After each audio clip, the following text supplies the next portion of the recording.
Welcome to the Three Martini Lunch. Grab a stool next to Greg Columbus of Radio America and Jim Garrity of National Review. Three Martinis coming up. So glad you're with us for the Thursday edition of the Three Martini Lunch. We wish we had good martinis for you today. We just don't. I think they're either all bad or crazy. Let's go with two crazies and a bad sandwiched in the middle. We're brought to you today by the Jordan Harbinger Show. Jim, let's begin with crazy number one.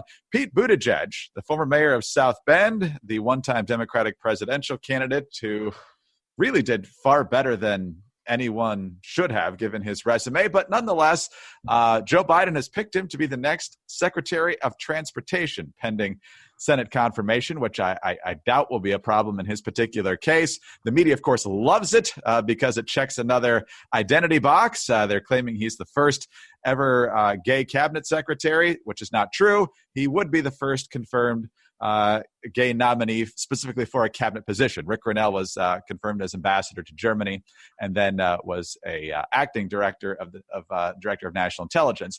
But at his comments yesterday in accepting this nomination, Pete Buttigieg had two things that I think folks are going to groan at. First of all, listen to his amazingly flowery language about how he improved bike paths in South Bend. We built up partnerships, from a regional collaboration to improve rail service to the public-private partnership that put our city at the cutting edge of bicycle mobility. And then, Jim, transportation's about making sure the roads are good, the bridges are good, the airports are good, the rails run well. And obviously, you want everybody to have access to that transportation, but listen to how he transforms it into today's woke politics. At its best, transportation makes the American dream possible, getting people and goods to where they need to be, directly and indirectly creating good-paying jobs. At its worst, misguided policies and missed opportunities can reinforce racial, economic, and environmental injustice. There you go, Jim. Nothing in government apparently is without intersectionality in this incoming administration. What do you make of the choice? And Buttigieg trying to make this out to be the greatest achievement anybody could possibly have. Greg, we've talked about how weird some of the Biden selections are. Susan Rice being selected to run domestic policy, a nominee to be Secretary of Veterans Affairs who is not a veteran and has never really worked on those issues before. Pete Buttigieg fits this pattern of, he's qualified or people have heard of him or something like that, but why that job? And it was fascinating to watch Buttigieg say, how much he loves transportation, and it's always been a passion of a personal love of transportation ever since childhood.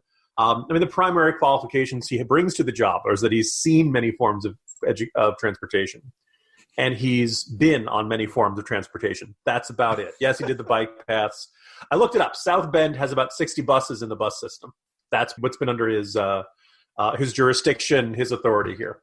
I think what really jumped out at me, though, was his statement that airports can be – don't let anyone tell you airports can't be romantic, because that's where he proposed to his husband. Greg, when you and Mrs. Columbus get away, how often do you find the airports to be romantic? Oh, that sea terminal at Reagan. I can tell you. we got some flights delayed there one time. It was magical. As I observed, maybe I have worse luck than other people. Whether it's business travel or traveling with Mrs. Garrity, I always end up behind the person who goes up to the counter and is really, really insistent that the flight can't be delayed. Never mind the fog, because she is an Emerald Star Platinum Advantage Reward Status Program. And yes, she does ask to see the manager. Whether you like it or not, I was struck by the fact that the Washington Post felt the need to run a column declaring, yes, Pete Buttigieg is right, airports are romantic. No matter what idiotic thing a Democrat says, they will feel a need to say, well, actually, he's right. Airports are beautiful and romantic and all that kind of stuff. Look, I think is a bad habit on the part of the media. I think clearly there are a lot of people who still kind of had Buttigieg as their favorite, even though he didn't do terribly great in once the primaries really got rolling. Look, most of these cabinet positions are the equivalent of the Federal Witness Protection Program. We're not going to hear a lot from Buttigieg over the next 4 years, and I'm fairly content with that. But man, the media is going to make all of this absolutely insufferable, and I think Buttigieg himself is going to make this absolutely insufferable, making us sound like the Secretary of Transportation is arguably one of the top 2 or 3 most important jobs in the federal government. You're right. The media is going to go on a 180 pivot here from anything that's coming out of the Trump administration is wrong to anything that's coming out of the Biden administration is right. Careful of the whiplash. And, that's something the Department of Transportation could look into, because whiplash is something that often happens with traffic accidents. So you're going to want to work on that, Pete Buttigieg. All right, Jim, we know everybody loves the 3-Martini Lunch, and hopefully you're telling all your friends about it too. But also another show you might want to check out, The Jordan Harbinger Show, a different kind of sponsor for this episode, but it's a podcast a lot of people are finding very interesting.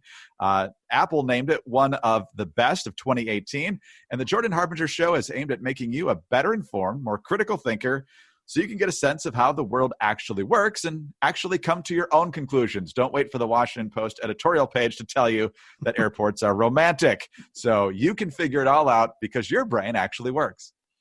There's an episode for everyone, no matter what you're into. The show covers stories like how a professional art forger somehow made millions of dollars while being chased by the feds and the mafia. Jordan's also done an episode all about birth control and how it can alter the partners we pick and how going on or off the pill can change elements of our personalities.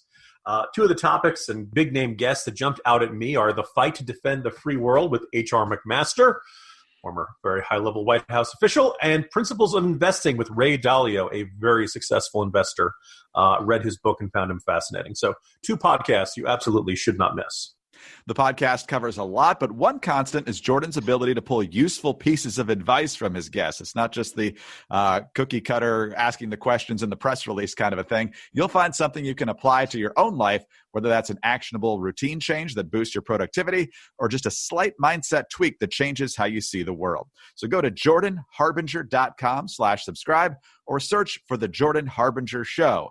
That's HARB as in boy, IN as in Nancy, GER on Apple Podcasts, Spotify, or wherever you listen to your podcasts. All right, Jim, for those who have followed Vladimir Putin over the years, you know that different critics of his wind up with mysterious problems, usually poisoned in some way or another. Some survive, some don't. But usually Putin doesn't really comment on these things, or he puts up a half-hearted denial with kind of a look in his eye like, we all know what really happened here, but I'm going to say it didn't. One of the latest ones to get poisoned is a guy named Alexei Navalny after what could be 2 attempts on his life. And so Putin was asked about this. Did you attempt to kill this prominent critic of yours? And he goes on this long answer, which is never a good thing to do when the question is, did you kill someone? If you have to really give a long explanation, that's probably a bad sign. But he says, listen, if they wanted to, they probably would have finished it, meaning the FSB, Jim. If you don't make a habit of killing people who are your critics, you shouldn't necessarily brag that you know for sure that if it really was you, you would have made sure the job got done right. Greg, maybe it sounds more convincing in Russian.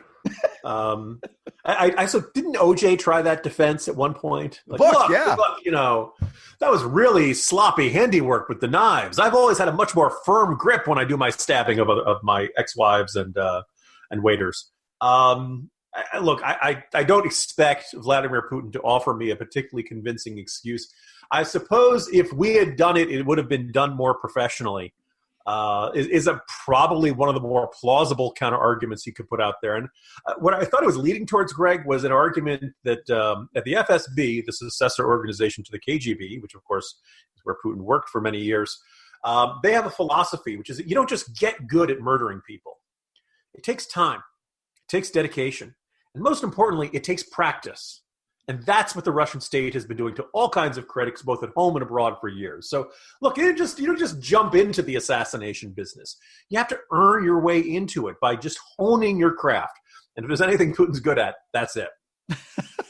So what's the repercussion here? I mean, it's a guy who's from his own country. I believe at one point the Trump administration tightened the screws, maybe with some sanctions fairly early on in the administration. But, when people are taking out individual critics in their own country, do you drop the hammer? Do you give them incentives to not keep doing that? How do you effectively stop this type of thing? Well, look, obviously sanctions are a good first step. It was interesting to hear one of the officials in China who'd been part of the crackdown against Hong Kong did an interview and recently stated she uses cash all the time because she can't use banks. because the U.S. sanctions on banks have been so far-reaching and so draconian that banks don't want to touch her. So the Chinese Communist Party pays her in cash. She spends everything in cash, and she can't have a bank account. She can't have investments. She can't have, effectively she's keeping her money under the mattress because that's the only way she can do that. So that's, if you want to hinder high-level officials, that's a pretty effective way to do it. It's not necessarily a way it's going to single-handedly make them say, okay, we're never going to assassinate anyone ever again, but it's kind of a useful deterrent factor there. The great news is, Greg, that we have an incoming president who's always been tough on Russia, and they have never been associated with an administration that chuckled, the 80s called, they're looking for their foreign policy back, and that basically kind of shrugged and looked at each other when Russia invaded Ukraine. I suppose when Russia invaded Crimea, right? If Putin wanted to really troll this, he could have said, I don't know, maybe he had incriminating information on Clintons. Yes, that would yes. Hey guys, it's Mock and Daisy from the Chicks on the Right, and we're excited to tell you about our podcast, the Mock and Daisy Common Sense Cast. If you've been stressed lately with the information overload on social media or just don't feel like anything in the news makes sense anymore, don't worry, because we're here to clear things up. Every week, we discuss topics like cancel culture, national crisis, what's happening to our new generations, and if you're just plain tired of people trying to tell you what to do or how to live your life, we tackle that too. Find out more by going to our website, chicksontheright.com, or start listening on the Apple Podcast app, Spotify, or your favorite podcast app. Don't forget to leave a comment or review and subscribe.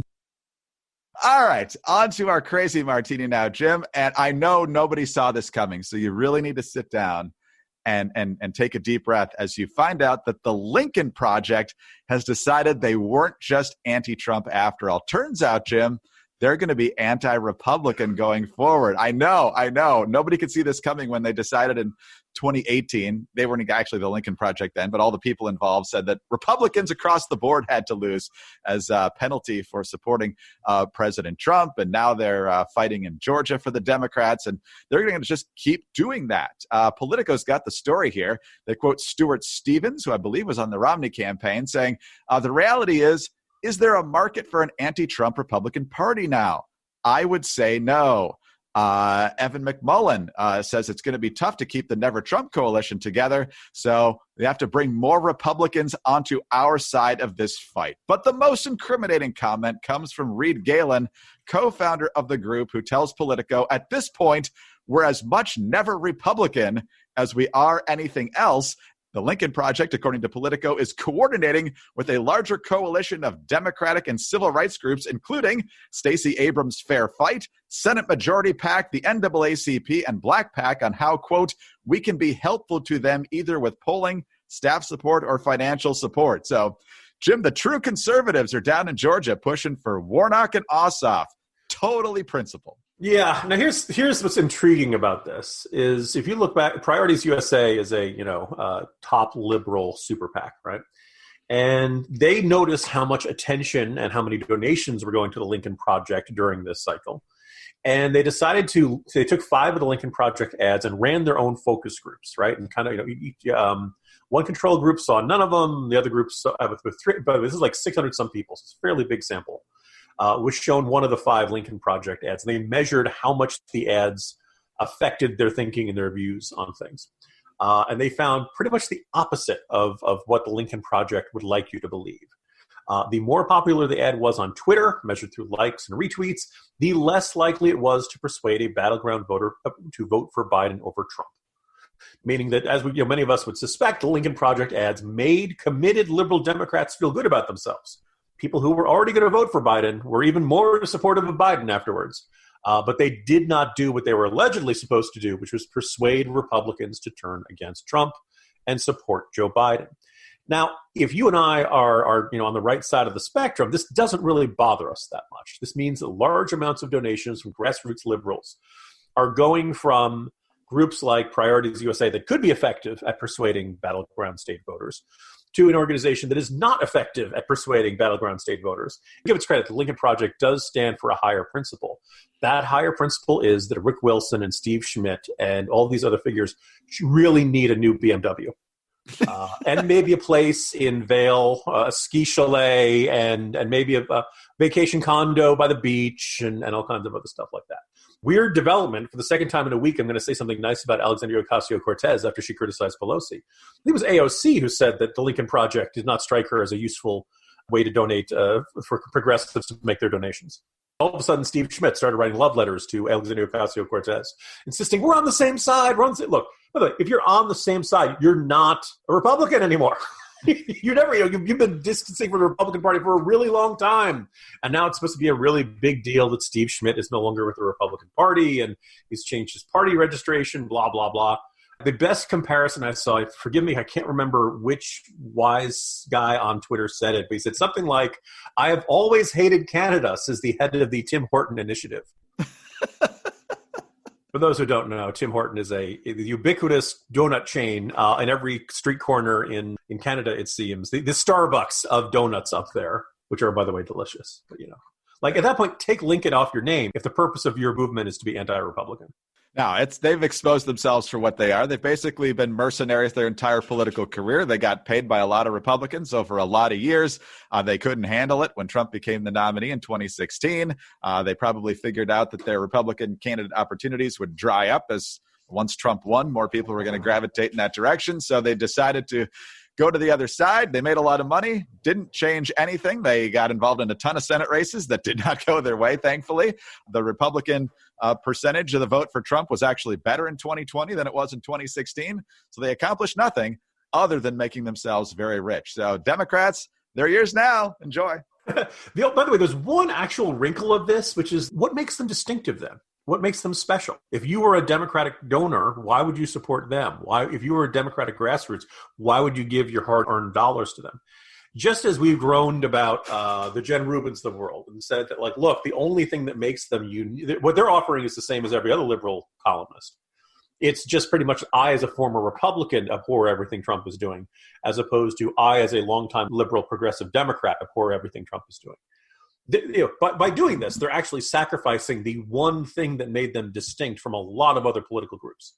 So that's another thing, which probably is a long-term mistake on their part. So, and this is the one time I say, all right, good job, Lincoln Project. You guys go ahead and do that. You guys openly proclaim to be Democrats.